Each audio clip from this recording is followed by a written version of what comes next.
MLC ఉప ఎన్నికల counting కొనసాగుతోంది. అర్ధరాత్రి మొదటి రౌండ్ ఫలితాలు వెలువడ్డాయి. తొలి రౌండ్లో కాంగ్రెస్కి ఆధిక్యత వచ్చింది. 7,670 ఓట్లతో కాంగ్రెస్ అభ్యర్థి ముందంజలో ఉన్నారు. తొలి రౌండ్లో కాంగ్రెస్కు 36,210 ఓట్లు రాగా బీఆర్ఎస్కు 28,540, బీజేపీకి 11,395 ఓట్లు వచ్చాయి. ఇక స్వతంత్ర అభ్యర్థి అశోక్కు 9,109 ఓట్లు వచ్చాయి. ఇప్పటివరకు లెక్కించిన తొలి ప్రాధాన్యత ఓట్లు 96,000గా నిర్ధారించారు. తొలి రౌండ్లో 7,728 ఓట్లు చెల్లకుండా పోయాయి. కాసేపట్లో రెండో రౌండ్ ఫలితాలు రాబోతున్నాయి. మొత్తం మీద ఉత్కంఠగా సాగుతోంది కౌంటింగ్. గ్రాడ్యుయేట్ ఎమ్మెల్సీ ఉప ఎన్నికల కౌంటింగ్ సంబంధించి ఇంకా ఫలితాలు పూర్తి స్థాయిలో వెలువడాల్సి ఉంది. ఎస్, మా ప్రతినిధి రమేష్ జైన్ అవుతున్నారు. రమేష్, గ్రాడ్యుయేట్ ఎమ్మెల్సీ ఉప ఎన్నికల కౌంటింగ్ ఇంకా కొనసాగుతున్నట్టుగా తెలుస్తోంది. ఎప్పటి వరకు పూర్తి స్థాయి ఫలితం వచ్చే అవకాశం ఉంది? Right, good morning Ramdas. మొత్తం మీద ఇప్పటికే 2 రౌండ్లు కూడా ముగియడం జరిగింది. 3వ రౌండ్ కౌంటింగ్ ప్రక్రియ కూడా ప్రారంభమైన జరిగింది. 2 రౌండ్లకు కలిసి కూడా 192,000 ఓట్లను కూడా లెక్కించడం జరిగింది. ఇంకా 140,000 ఓట్ల వరకు కూడా లెక్కింపు కార్యక్రమం అయితే ప్రారంభమవుతుందని చెప్పవచ్చు. ఒక ఉత్కంఠ అయితే మొదలైందని చెప్పవచ్చు. మొత్తం కూడా నిరంతర ప్రక్రియ అని చెప్పవచ్చు. రాత్రి అదే విధంగా కొనసాగుతుంది. ఇది 2వ రోజు కౌంటింగ్ ప్రక్రియ అని చెప్పవచ్చు. 2 రౌండ్లో కలిపి కొలిసి కాంగ్రెస్ అభ్యర్థి 13,000 ఓట్ల లీడ్ లో ఉండడం జరిగింది. ఇంకా లెక్కించాల్సి ఉంది. 140,000 ఓట్లు లెక్కించాల్సి ఉంది. అయితే మొత్తం మీద చూసినట్లయితే ఆ ఫలితాలు కూడా అభ్యర్థులు ఎవరైతే అనుకున్న విధంగానే వారు ఎక్స్పెక్ట్ చేస్తున్నారు. ఖచ్చితంగా మొదటి ప్రాధాన్యత ఓట్లతో మాత్రం ఎవరు గెలిచే అవకాశం అయితే కనపడట్లేదని 3,36,000 ఓట్లు పోలు కావడం జరిగింది. ఒక 26,000 వరకు కూడా ఇన్వాలిడ్ ఓట్లైనా కానీ మొత్తం 3,10,000 ఓట్లలో ఖచ్చితంగా 155,000 ఓట్లు 50% అంటే 155,000 ఓట్లు రావాల్సి ఉంటుంది. అంటే 155,000 ఓట్లు వస్తేనే అతను విజేతగా నిర్ణయిస్తారు. కానీ ఇప్పుడు చూస్తున్నటువంటి ప్రకారం ఎవరు కూడా 1,10,000 ఓట్ల వరకే రావాల్సి ఉంటుంది. ఖచ్చితంగా 2వ ప్రాధాన్యతకు వెళ్తేనే ఎలిమినేషన్ రౌండ్ ప్రక్రియ స్టార్ట్ చేసి 2వ ప్రాధాన్యత వస్తేనే విజేత తెలిసే అవకాశం కనపడుతుంది. అయితే పోటాపోటీగా కొనసాగుతున్నటువంటి చెప్పవచ్చు. ఎక్కువగా 2వ ప్రాధాన్యతపై కూడా బీఆర్ఎస్ ఆశలు పెట్టుకున్నటువంటి పరిస్థితి కనిపిస్తుంది.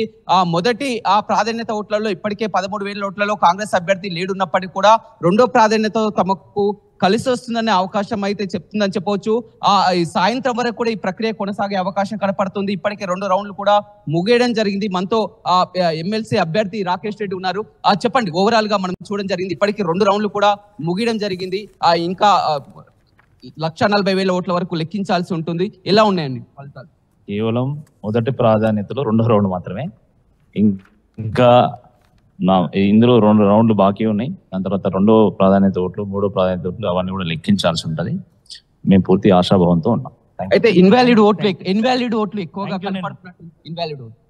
ఇన్వాలిడ్ ఓట్లు చాలా ఉన్నాయి. ప్రతిసారిలానే ఈసారి కూడా చాలా మంది ఏ విధంగా అవుతున్నాయి? టిక్కు కొట్టడం కానీ ఇంకా ఇతరత్ర కారణాలతో ఇన్వాలిడ్ అవుతున్నాయి. అది లాస్ట్ టైం కూడా ఉంది, ఈసారి కూడా ఉంది. ఖచ్చితంగా సెకండ్ ప్రయారిటీకి వెళ్ళే అవకాశం కనపడుతుంది. 100% the election will go into second priority because nobody is getting 50%.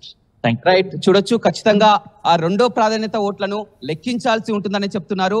మామూలుగా మనం గతంలో కూడా చూడడం జరిగింది. చాలా వరకు ఇన్వాలిడ్ ఓట్లు 20,000 వరకు కూడా ఓట్లు ఇన్వాలిడ్ అయినటువంటి పరిస్థితి కనిపిస్తుంది. ఇప్పుడు అంతకు మించి కూడా ఇన్వాలిడ్ అయ్యే అవకాశం అయితే కనపడుతుంది. ఎందుకంటే ప్రధానంగా గ్రాడ్యుయేట్ ఓటర్లు అయినప్పటికీ కూడా అవగాహన కల్పిస్తున్నప్పటికీ కూడా ఏదైతే మొదటి ప్రాధాన్యత ఓటేస్తారో 1 నెంబరే ఉంచాలి. కానీ చాలా వరకు ఆ 1 నెంబర్ పక్కన రైట్ మార్క్ పెట్టడం, 1 తో రౌండ్ అప్ చేయడం, ఇలాంటి చాలా తప్పిదాలు కనిపిస్తున్నాయి. మొదటగా 96,000 ఓట్లు లెక్కించిన దాంట్లోనే చూడడం జరిగింది. 7,000 ఓట్ల వరకు కూడా ఇన్వాలిడ్ ఉన్న జరిగింది. మొత్తం మీద ఈ ఓట్లలో కూడా దాదాపు 26,000 ఓట్ల వరకు కూడా ఇన్వాలిడ్ ఉండే అవకాశం కనపడుతుంది. కానీ మొత్తం మీద మొదటి ప్రాధాన్యత ఓట్లలో ఎవరికి కూడా రిజల్ట్ వచ్చే అవకాశం అయితే స్పష్టంగా కనిపించట్లేదని చెప్పవచ్చు. ఎందుకంటే ఇప్పటి వరకు ఇంకా 142,000 ఓట్లు లెక్కించాల్సింది, ఆల్రెడీ 192,000 ఓట్లు లెక్కించాల్సింది. కాబట్టి ఎవరికి కూడా మొదటి రౌండ్ లో మాత్రం ఫలితం వచ్చే అవకాశం కల్పలేదు. 2వ ప్రాధాన్యతపై ఖచ్చితంగా వెళ్లే అవకాశం కనపడుతుంది. ఈ 2వ ప్రాధాన్యత ఓట్లు కూడా ఎలిమినేషన్ ప్రక్రియ ఎక్కువగా ఎవరైతే ఇండిపెండెంట్ అభ్యర్థి అశోక్, అదేవిధంగా ఎడ్సన్, అదేవిధంగా చివరికి వచ్చేసరికి కూడా బీజేపీ అభ్యర్థి ఎలిమినేషన్ ప్రక్రియ ఉంటుంది. బీజేపీ అభ్యర్థి అదేవిధంగా అశోక్ వచ్చినటువంటి 2వ ప్రాధాన్యత ఓట్లు ఎవరికి ఎక్కుపడతాయి? కాంగ్రెస్ కు వెళ్తుందా లేకపోతే బీఆర్ఎస్ కు వెళ్తుందా అనేది ఒక అంచనా అయితే కనపడుతుంది. మాత్రం వీరిద్దరి మధ్య గ్యాప్ 13,000 ఉంది. మరొక ఈ మూడవ రౌండ్ ఫలితాలు వచ్చినట్టయితే ఈ మార్కు మరింత పెరిగితే మాత్రం ఖచ్చితంగా కాంగ్రెస్ అభ్యర్థి విజయం సాధించే అవకాశం కనపడుతుంది. ఒకవేళ 20,000 వరకే ఆ గ్యాప్ ఉన్నట్లయితే ఖచ్చితంగా రెండు ప్రాధాన్యతతో ఆ గెలుపుపై కాస్త ధీమా వ్యక్తం చేస్తున్నటువంటి పరిస్థితి కనిపిస్తుంది. ఏదైనప్పటికీ కూడా ఫలితాలు మాత్రం పోటాపోటీగా కొనసాగుతున్నాయి. అదేవిధంగా ఇన్వాలిడ్ ఫలితాలు కూడా ఎవరైతే ఇండిపెండెంట్ అభ్యర్థులు ఉన్నారో దానికి పోటీ పడుతున్నటువంటి పరిస్థితి కనిపిస్తుంది. ఎందుకంటే ఒక దశలో కొంతమందికి 2-3 ఓట్లు కూడా రాలేదు. అయితే అలాంటివి ఇన్వాలిడ్ ఓట్లు చూసినట్టయితే ఇప్పటికే 13,000 ఓట్లు కూడా ఇన్వాలిడ్ ఓట్లు. ఒక పట్టభద్రులు అయినప్పటికీ కూడా అవగాహన కల్పించినప్పటికీ కూడా ప్రతిసారి చెప్తున్నప్పటికీ కూడా ఈ విధంగా ఇన్వాలిడ్ ఓట్లు అనేది చాలా వరకు ఇబ్బంది పెడుతున్నటువంటి పరిస్థితి కనిపిస్తుంది. ఆఫీసర్లు మాత్రం చాలా ఒక పూర్తిగా బ్యాలెట్ సిస్టమ్ కావడంతో కూడా ప్రతిదీ కూడా బ్యాలెట్ చూపించాల్సి ఉంటుంది. అదేవిధంగా ఎవరైతే ఏజెంట్లు ఉన్నారో కాంగ్రెస్ పార్టీ అభ్యర్థి కానీ అదేవిధంగా బీఆర్ఎస్ అభ్యర్థి కానీ ఎవరైనా ఏజెంట్లు మాత్రం ఆబ్జెక్షన్ చేయడం ఇది వ్యాలిడ్ కాదు ఇన్వాలిడ్ అని చెప్పడం, మళ్ళీ వాళ్ళు ఆబ్జెక్షన్ చెప్పేసరికి ఈ విధంగా ప్రక్రియ చాలా వరకు ఆలస్యమైంది. రాత్రి కూడా చూడడం జరిగింది. మిడ్ నైట్ తర్వాత కూడా 2 గంటల పాటు భారీ వర్షం కూడా కురిసింది. అయినా కానీ వర్షంలో కూడా ఇబ్బందులు పడుతున్నప్పుడు కూడా కౌంటింగ్ మాత్రం అదే విధంగా కొనసాగుతుంది.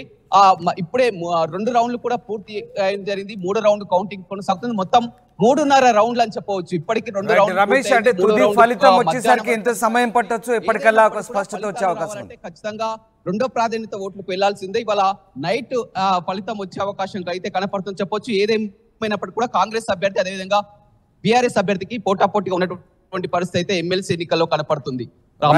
Thank you very much Ramesh, thanks for the update. ఇది మొత్తం మీద ఎన్నికల కౌంటింగ్ ఇంకా జరుగుతోంది. ఎమ్మెల్సీ ఉప ఎన్నికల కౌంటింగ్ అర్ధరాత్రి మొదటి రౌండ్ ఫలితాలు వెలువడ్డాయి. తొలి రౌండ్లో కాంగ్రెస్కు ఆధిక్యత కనబరిచారు 7,670 ఓట్లతో కాంగ్రెస్ అభ్యర్థి. ఇక తొలి రౌండ్లో కాంగ్రెస్కు 36,210 ఓట్లు వస్తే బీఆర్ఎస్కు 28,540, బీజేపీకి 11,395 ఓట్లు వచ్చాయి. స్వతంత్ర అభ్యర్థి కూడా 9,109 ఓట్లు వచ్చాయి. ఇప్పటి వరకు లెక్కించిన తొలి ప్రాధాన్యత ఓట్లు 96,000గా నిర్ధారించారు. ఇక 7,728 ఓట్లు చెల్లకుండా పోయినట్లుగా నిర్ధారించారు. మరికొద్దిసేపట్లో రెండో రౌండ్ ఫలితాలు కూడా రాబోతున్నాయి. ఇవాళ రాత్రికల్లా పూర్తి స్థాయిలో ఫలితానికి సంబంధించినటువంటి స్పష్టత వచ్చే అవకాశం ఉంది.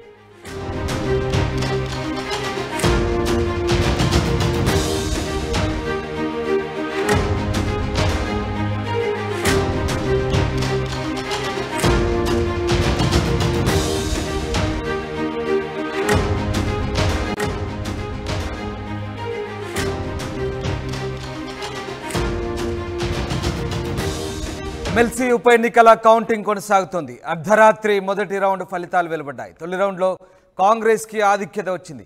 7,670 ఓట్లతో కాంగ్రెస్ అభ్యర్థి ముందంజలో ఉన్నారు.